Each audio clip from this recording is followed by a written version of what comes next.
Is it like a freaking bat dog?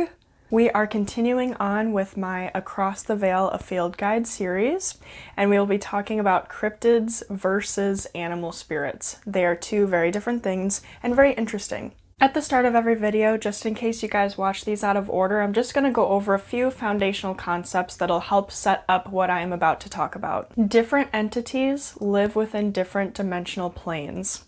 There are 15 dimensions, and technically anything below dimension 13 has room to be morally gray and may need to consume energy outside of themselves in order to sustain themselves. Except human ghosts, though sometimes in order to kind of feel a little bit better, they do consume the energy of the living here and there every now and then in small amounts. Seeing and experiencing anything across the veil very much depends on your openness and the current mindsets that you hold. What I'll be talking about and describing is based off of my personal experiences and the stories that I've heard both inside and outside spiritual communities.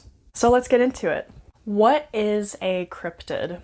Cryptids are creatures that appear as animal hybrids. Some well-known examples of cryptids include the Loch Ness Monster, Bigfoot, Thunderbirds, the Rake, and the Wendigo. What's interesting is that the founding stories of some towns actually have cryptid stories very much intertwined with them. Some even have a statue of the cryptid in the town, and it's a very well-known thing amongst the townspeople. And it's actually very impressive how present they are in ancient art, because when I went to Italy to study abroad just a couple months ago, I saw things like griffins, dragon whales, weasel-looking things, and they were all in many works of art and even some wallpapers inside castles. That's commitment to have some like weird creature thing as your wallpaper. They stay hidden most of the time, and if you do see them, of course with society and stuff, people either think you're lying or you're crazy, or if you do have proof that it's been altered or photoshopped in some way, which I think some of the pictures out there have been photoshopped, but others might be real. More often than not, cryptids do tend to be hostile, and I have a story time to share with you guys. So I was having a sleepover one night with my spiritual friend.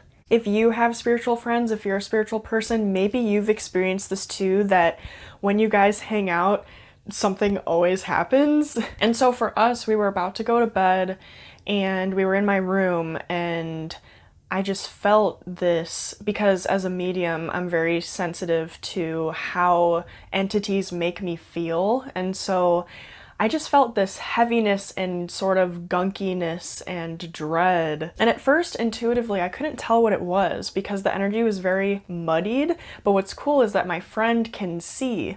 I'm still personally working up to what's called your higher sensory perception, which is what allows you to experience the five senses when communicating with spirits across the veil. As they started talking about this thing in my room, it allowed me to sit with the energy. And so usually for me, if it's hard to tell what something is right away because I can't see yet, if I sit with the energy for a while, it'll kind of slowly reveal itself to me, if that makes sense. I slowly get all these different sorts of details. And so all of a sudden as we were talking, I thought, and I asked, is it like a freaking bat dog?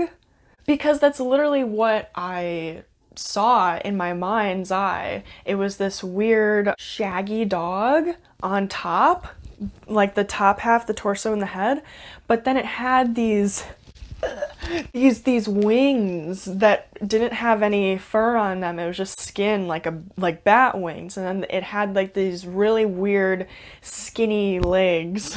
And so at that point, once I fully saw it in my mind, I noticed that my energy just felt weirder and weirder, and I noticed that even my body just felt physically weaker and worse. And so since my friend and I are both mediums, I mean, we kind of tried to talk to it at first, saying, hey, you good? Like, are you okay? Because I mean, if an entity comes into your space, PSA, it's either a frequency match or it needs help. And I talk about frequency matches a little bit in my previous video talking about demons and siphons, but I can describe it here too. Basically, what a frequency match is when an entity finds something within yourself that it can not always attach to. I don't want to freak you out, but it is drawn to you by that thing, whether it is a specific fear, trauma, anxiety, depression, addiction, stuff like that.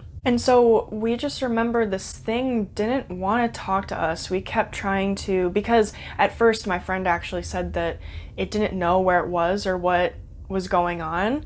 And so I tried to talk out loud to it and sort of help it.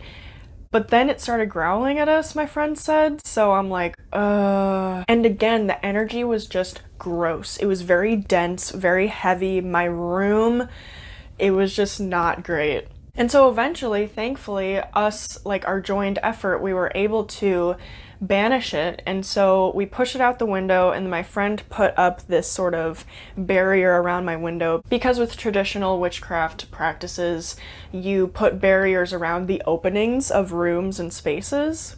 And then my friend literally said from outside, the thing was kind of like looking at us and it was all sad and stuff. And we were just kind of annoyed. We thought, well, we tried to help you, dude, and you were just literally bringing our energy down and making us feel gross and not wanting to answer our questions, so freaking bye. And so from there, oh, this is something I forgot to mention. Right before we banished it, I actually felt my left arm right here. It almost felt like my circulation was being cut off, and it was freaking me out a lot. I thought, oh, it wasn't until that point that I have felt such an intense physical sensation like that as a medium. It's happened to me a couple more times now, but back then that was the very first time I experienced something like that. And so when we banished it, my friend then told me, because they knew about the arm thing as it was happening, they said, hey, sorry, I didn't want to freak you out in the moment while it was still here. It was totally hanging on to your arm. And so I'm like, oh my gosh, no wonder I felt so gross, because it was literally, ew, like claws literally cutting off my circulation, or at least it felt like it was. So my friend literally took this, which is my prized selenite wand. I highly recommend if you're into crystals. Selenite's such low maintenance and it keeps your space fresh. And if you have a smaller one of these, you can put it with your tarot deck to keep it fresh, or your other crystals, or literally whatever you want. I really like it, and it's relatively affordable too, depending on what store you get it at.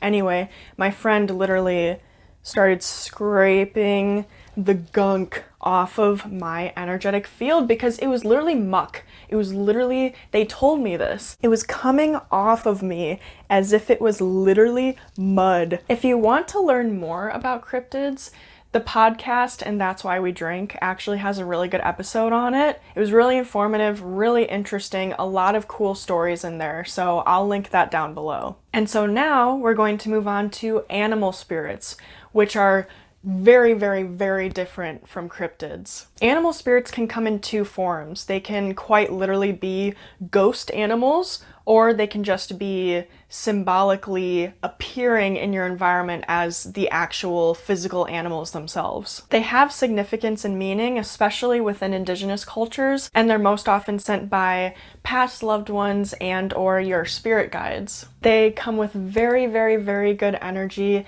and usually they come and go depending on what you are currently going through in your life. They are not the same as animal guides though, which I will talk about in another video. Animal spirits and animal guides.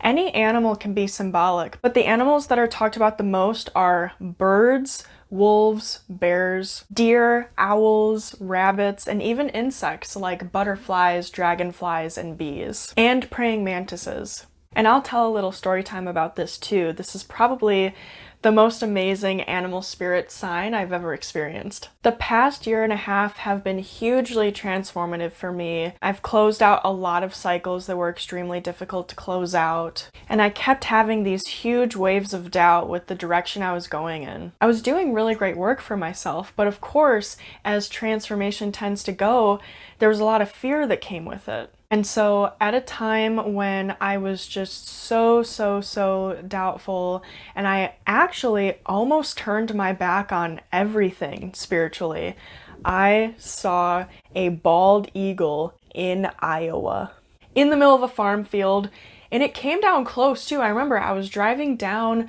this road and I looked off into the distance just a little bit, and I saw this huge thing in the sky, and I thought, what is that? Because it freaked me out at first because it was ginormous. I've never seen a bald eagle in person, and so it literally swooped down, and it had this giant branch in its claws.